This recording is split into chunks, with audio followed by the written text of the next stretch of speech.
10 katotohanan tungkol sa tahimik na tao. Una, ang tahimik na tao, madaldal talaga sila sa mga taong ka-close nila.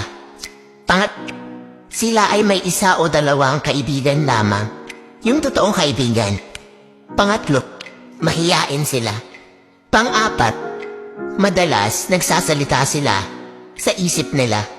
Pang-5, sila yung may mga magandang ngiti at nakakatawang tawa. Pang-6, sila ay tapat sa kanilang karelasyon. Pang-7, sila ay mapagmatsyag sa lahat ng sitwasyon.